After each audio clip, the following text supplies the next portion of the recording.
Hey everyone, Ghostwood here. I wanted to do a video talking about the new champion that just got announced, Kaiza. I'm super duper duper excited about this champion. I've looked at her pretty extensively at this point, and I sorry, hair issues. I'm really a fan of Kaiza. I love the way she was designed. I think that she brings some really fun things to the table that I'm really excited about. So first off, I just kind of wanted to do like an introduction about like what I understand about Kaiza. Trying to get good at this. I think it's over my shoulder. There we go. So, like, what I think is good about Kaiza here. So, that was pretty good. What I think about Kaiza. So, from what I understand, Riot was trying to achieve a couple goals with this champion. Number one, I think they wanted to make her like a successful hybrid AD carry, which, in that regard, I think that they did a very good job with. Number two, from what I understand, it seems like they want her to be some sort of a late game champion, hyper carry fitting into that like Varus currently, he's supposed to be a caster, but the way Varus is being played right now, which is like a whole nother thing for me, because, but anyways, like Varus, Kog'Maw, Tristana, not as much Tristana because she's not very on hit, but still like that scaling. Callista, Vayne, Kai'Sa. I think that they want her to like fit into that character archetype for AD carry. And I think they did a pretty good job on that. Yeah, you don't feel it as much, but number three, I also think they wanted her to be, and they talked about this from the beginning, kind of like Vayne 2, the sequel to Vayne, like crazy all in, high risk, high reward kill potential. And as far as that goes, I think that they did a very good job. So, um, I'm really excited about Kai'Sa. First off, I just want to point out I love her wings. I think that's super cool. I usually don't talk about character design, but I think she's super cool. I love her wings and stuff. Not to mention, I love her face. uh, no, but really, something that I think is funny is it looks like Project Vayne turned into a champion, so I appreciate that a lot. I think that that's pretty neat. So, okay. Um, so I have the. Sometimes my mouth freezes up. Sorry about that. Come on, little guy. Come on, little guy. Come on. All right, 1 second.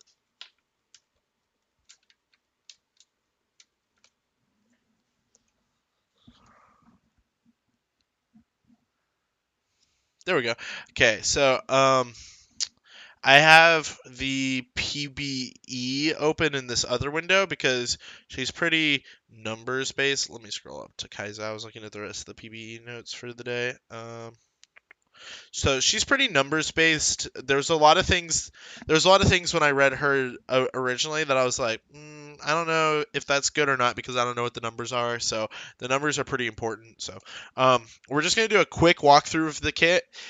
Just like looking at the abilities, not really getting in depth, just a quick walkthrough of the kit, and then we'll go back and look at the champion as a whole, itemization, that sort of thing.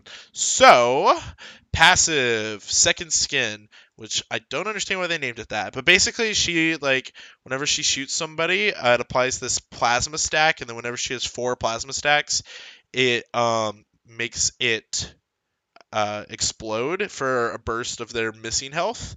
Also, something worth noting is each basic attack's damage increases based on the amount of plasma that the target has on them, which is cool. I like that.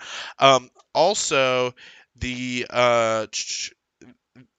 nearby allies immobilizing effects add stacks of plasma. So there's another thing, but we'll get to that in a second. So numbers specifically, something interesting here, and I think this kind of gets to that hybrid idea. She deals somewhere from 7 to 12 plus 10% AP.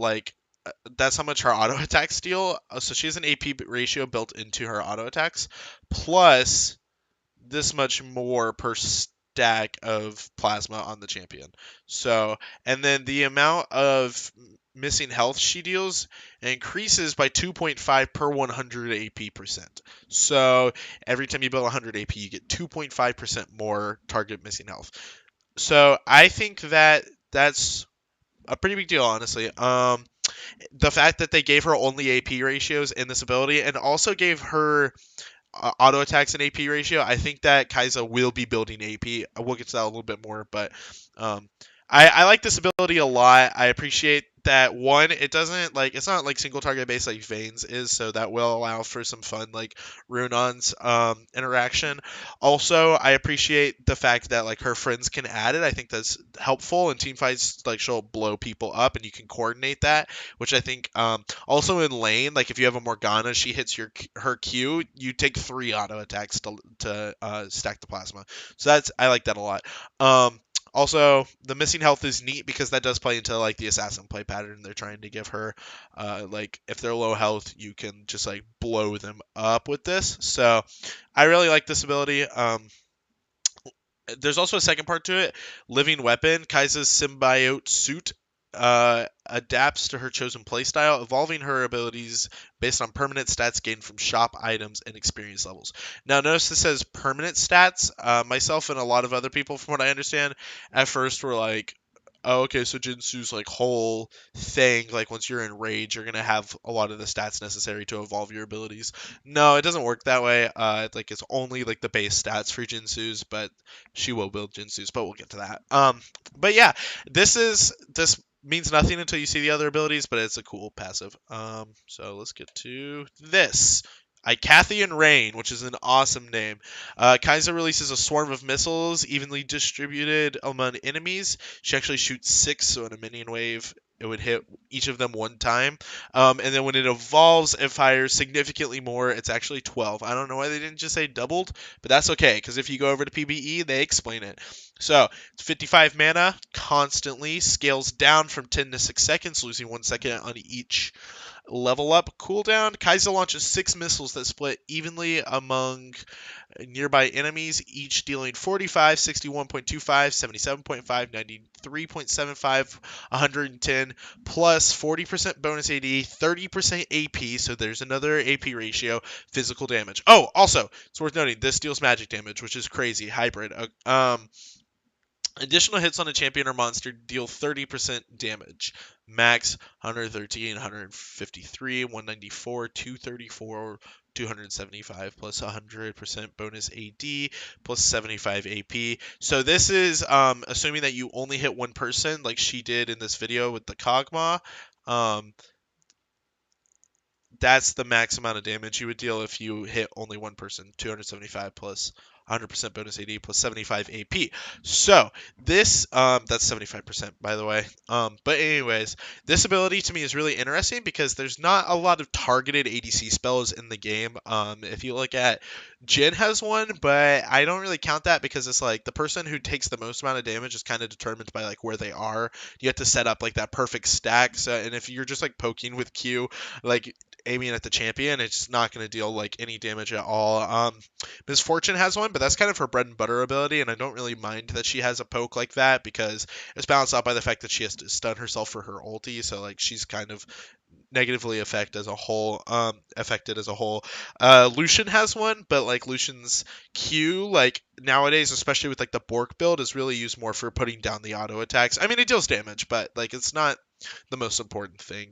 Back when he was doing like the lethality build, like maybe you could see it as an issue, but I didn't really ever see it as an issue. Point being, there's not a lot of targeted ADC spells in the game. There's auto attack amplifiers, but there's not a lot of just like I'm just gonna press this button and hurt you. Like this video showed, sometimes there's just not minions around. Sometimes you're just going to do this, like you're just gonna hit them. Do this. You're just gonna hit them. So like, I think that like I said, if you pick the right time for it, this is a good amount of damage. This is a good ability. So I think she's gonna be maxing this first. I know like in the past we've seen some people max steroid first. She does have a steroid, like other champions. Tristana at one point maxed her steroid first, but then she got a damaging ability that's targeted. Oh, hers is targeted, but it requires playthrough, so who cares? But like a targeted damage ability, and so it's like she stopped maxing steroids. So like I think this, especially like that level 9, like oh there's not a wave right now, so just boop, there we go. Like I think for that reason, like this will probably be her first max if I had to guess.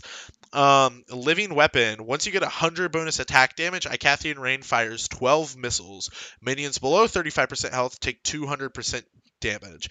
After upgraded with Living Weapon, Q's 12 rockets make the maximum damage. So if you upgrade this ability, once you get 100 bonus AD, you're looking at 473 plus 172% bonus AD plus 129% bonus AP. So, assuming you get the 100 bonus, you're looking at 172 damage right here. And if you're trying to get 100 AP for evolving your W, which I think people will do, but we'll get more to that later, as I keep saying. These two combined are looking at an extra 300 damage, so 773 damage at least. That's pretty good. Like, that's a pretty good ability that's targeted. So I mean, obviously sometimes there's going to be people around. In a fight, you're going to press it and it's going to split. But that's a lot of damage. So you're definitely going to want to evolve this. If your question on your mind as you're looking at the champion is like, are there any abilities I don't really care to evolve? I know a lot of people kind of felt that way when they looked at Kha'Zix's rework for the first time, because you have to choose one to not evolve. So they were kind of like, okay, I think I could go without the W evolve, or like I think I could live without the E evolve at this point.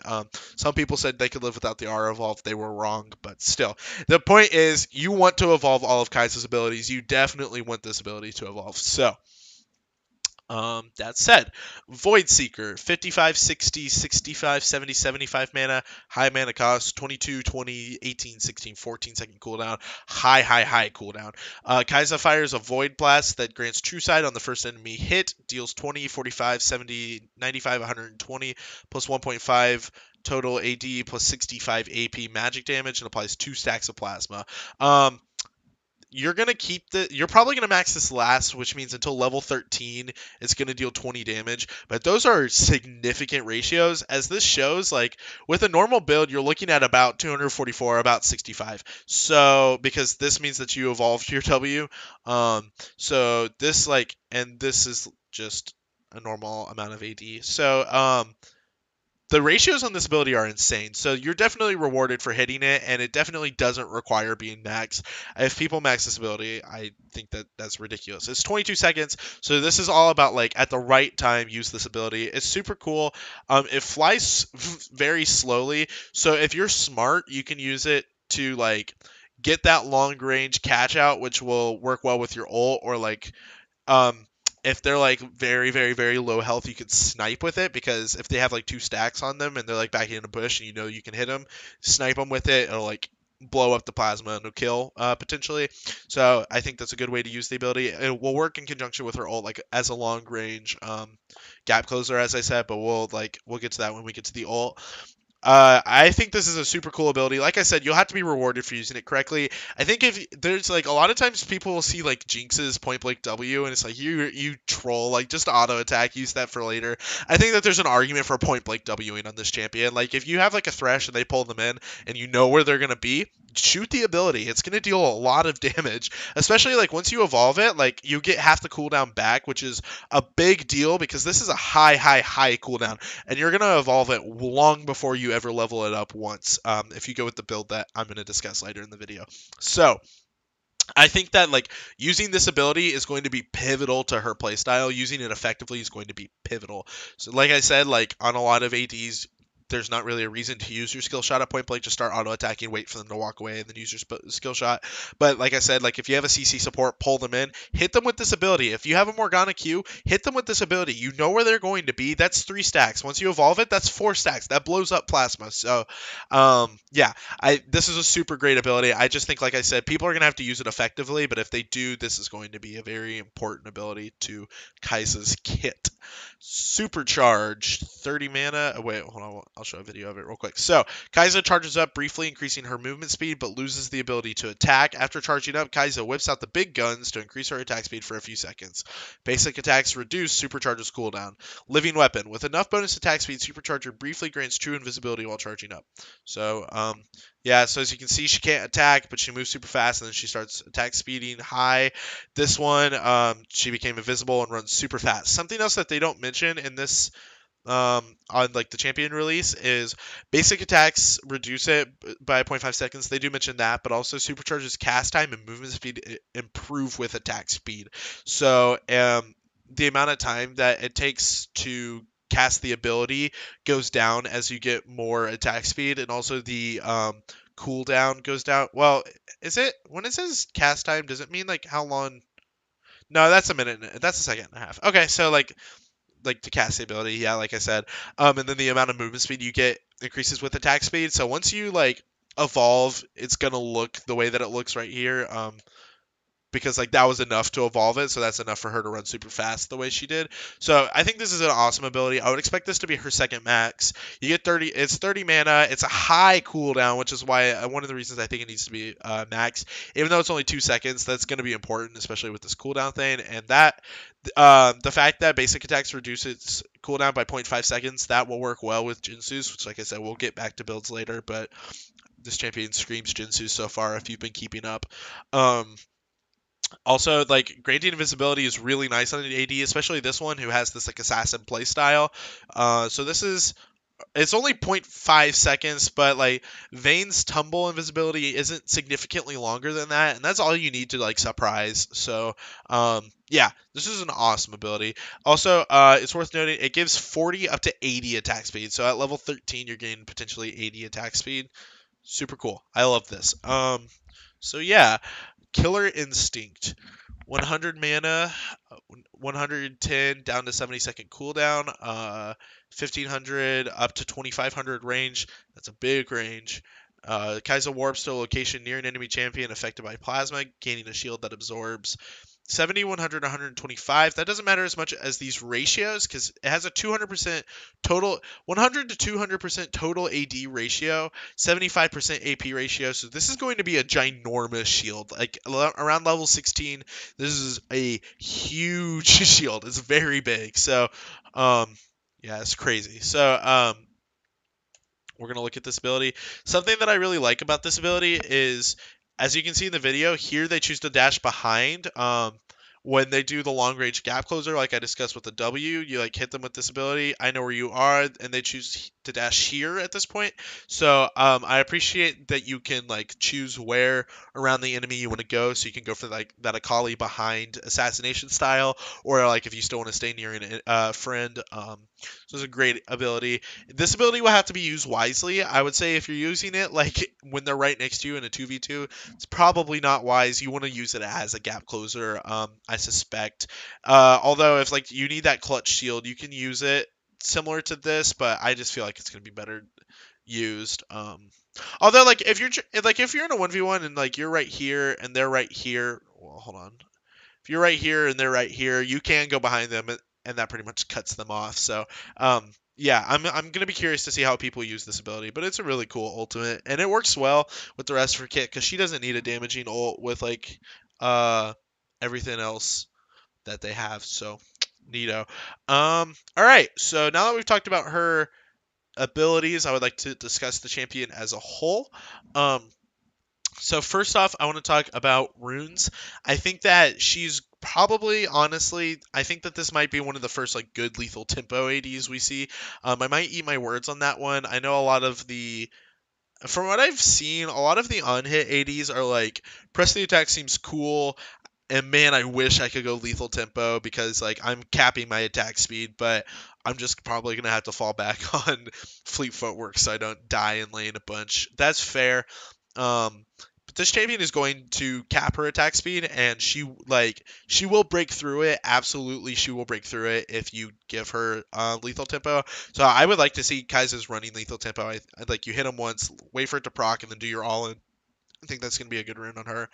Um, Also, I would like to point out, like I said a bunch of times, I think Jinsu's Rage Blade is going to be a very important item to her. She gets half of the AP she needs for her ultimate. Not her ultimate, I'm sorry, her W. She gets 35 of the AD she needs for her Q, and she gets 25% of the attack speed she needs for her E. Like I said, like the Jinsu's Rage, like these bonuses won't help with that, but these are all still stats that she needs because she gets used out of all three of the abilities. She has 4 AP ratios. If you don't want to count her shield, I guess that's okay. She still has 3 damaging AP ratios. If you look at her Physically speaking, she has one total AD ratio, one bonus AD ratio, and her auto attacks will deal AD damage. Plus, her ultimate has a total AD ratio, and she's an on-hit champion, so you need the attack speed. So, like, I think if people aren't building Jinsu's Rageblade, they're trolling. When she comes out, a couple people will try Bork Rush. Those people will lose frequently, and they'll think she's a bad champion, but she won't be. They're just not building Jinsu's Rageblade. Another good item potentially for her. Bork, obviously, I'm just going with like the easy stuff right now. Bork will give her 40 more of the AD she needs, so like 40 here, 35 here. That gives you 75. That's pretty close to like that cap. It's gonna be hard to cap AD on her. I'm gonna be honest with you about that, but um. When we talk full builds, you'll see it's not impossible. I think her Q will be evolved last almost every single game because of like what's easy to build on her. So yeah, obviously Bork is just nice because it has the on hit, especially if you're going Jinsu's. And Jinsu's, like I said earlier, like this will reduce the cooldown on her E faster. It'll also put plasma out faster. So this is an obvious choice for her. Obviously, this is an obvious choice for her. One more obvious choice, and then I'll get into something I think not a lot of people are thinking about. That's probably going to be a bread and butter item on her, and I'm going to go ahead and make a bold guess about. But first, Runon's Hurricane. This is another obvious item on her. 40% of the attack speed. Critical strike is nice, but it's not like super important. But 40% of the attack speed is necessary. That will get you almost halfway to your attack speed cap. This is going to be an item she's looking for. Well, when I say attack speed cap, I mean the 100% bonus, but this will be an important item for her just because you can give three people plasma at the same time. You can give three people Bork at the same time. And most importantly, you can give three people Gnasher's Tooth auto attacks at the same time because I am willing to bet my like reputation that I don't have yet on the fact that Gnasher's Tooth will be the second item in every Kai'Sa build ever. Like this item is just like to me this is I'm actually gonna go and pull up Wits End because this is gonna be a good item on her too. But Gnasher's Tooth like gives you 80 APs, so leaves you with only 20 left. Which, if you're keeping score, that means this plus this. That's 120, 130 AP. That's like a pretty beefy amount of AP to work with for your AP ratios. It also uncaps your W, which is huge. Two items uncaps your W, which is a big deal. It also gives you 50% attack speed, which this plus this, that's 75 right here, 110. After boots, you have uncapped your E. So stats alone, big deal. 20% cooldown reduction, nothing to sneeze at because this champion has, let's see, look at this. She has two abilities that end at 14 seconds when fully maxed 14 seconds. So 40% CDR is going to get you up to almost 6 seconds off of that. So that's nice. Like you're looking at about 8 seconds for each of these abilities, and then if you have like Jinsu's, like you'll be able to supercharge frequently by the time you get to level 13. Your 2 item power spike of Jinsu's plus Gnasher's Tooth. Um, she might go Gnasher's Tooth first, but I think Jinsu's is too important. And then like also, this one you're not gonna start leveling up the cooldown until you get to like the cooldown won't start going down until you get to level 13 when like you get to put points in this ability for the first time. Maybe it's 14. 14, 15, 17, 18. Yeah, I'm sorry. So level 14 when you like get to lower the cooldown by 2 seconds. But by that point, you've already like if you're keeping track, you've already evolved it. So when you hit it with when you hit somebody with it, the cooldown goes down by 50%. So 22 with 20% CDR, you're looking at.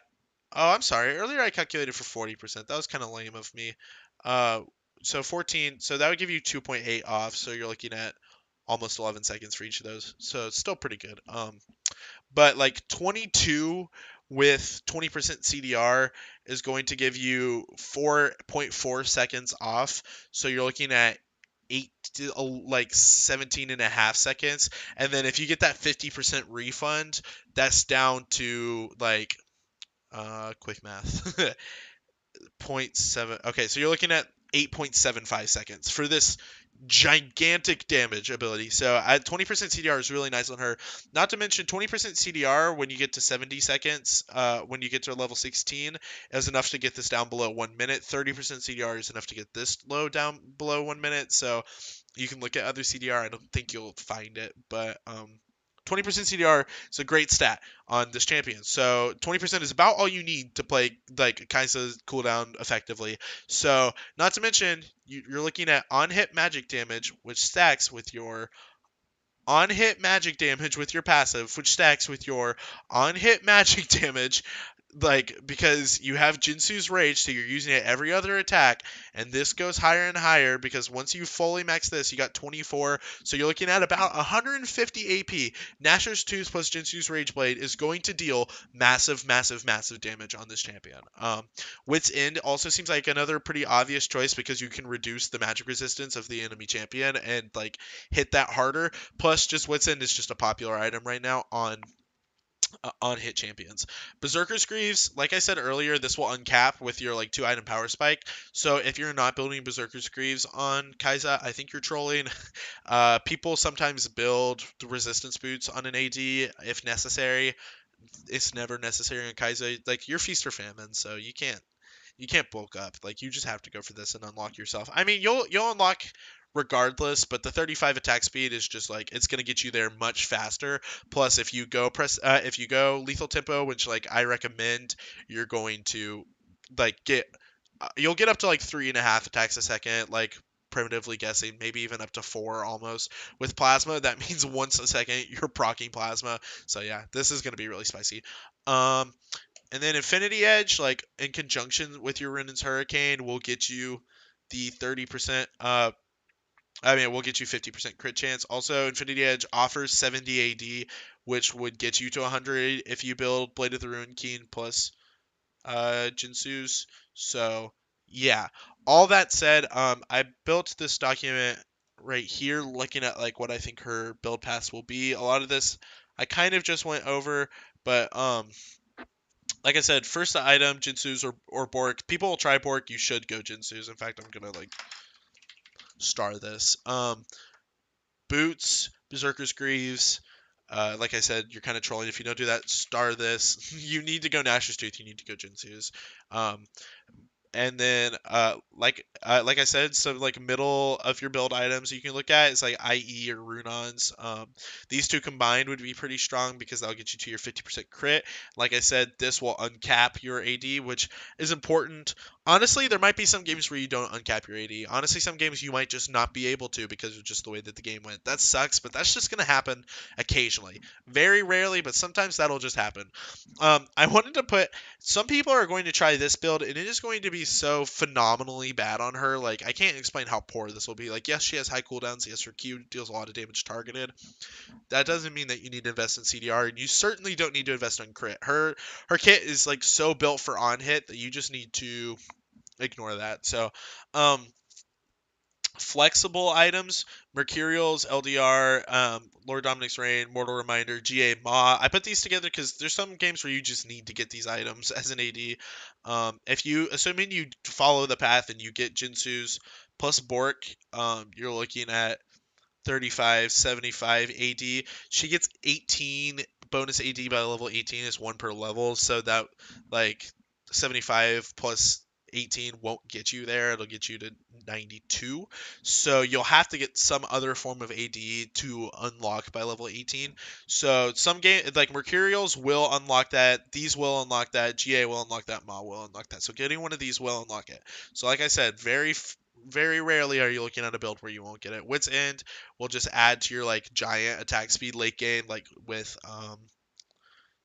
lethal tempo. Also, not to mention like more on hit and reduce the amount of MR they have, which increases the amount of damage all of your auto attacks deal. Also, the amount of damage that your W nuke deals, and all of the damage that your plasma passive deals. So pretty good. I think like some people might try some other AP items. I understand maybe like you can make an argument that's like Magic Pen would be as effective on her as um Armor Pen is for that reason, like maybe Void Staff. I guess I just like when Corky goes Void Staff because he doesn't deal physical damage. There's some physical damage left in this kit. Like you're gonna deal a lot of physical damage with your autos, just with a lot of magic damage also, and like your Q deals purely physical damage. So I don't really like Void Staff, honestly, as little as I like LDR and Mortal Reminder, just some games you have to get a Mortal Reminder, and some games it's like they built so much armor I need to look at an LDR because I'm not really dealing damage. But even then, I don't really think that's necessary because you're just gonna have enough magic damage to like make up for that. Bloodthirster is like a flexible item if you need some sort of flex. And if you wanted to get to 80% crit, you could go Phantom Dancer is my preferred out of the other Zeal items. I put Stock Shiver RFC.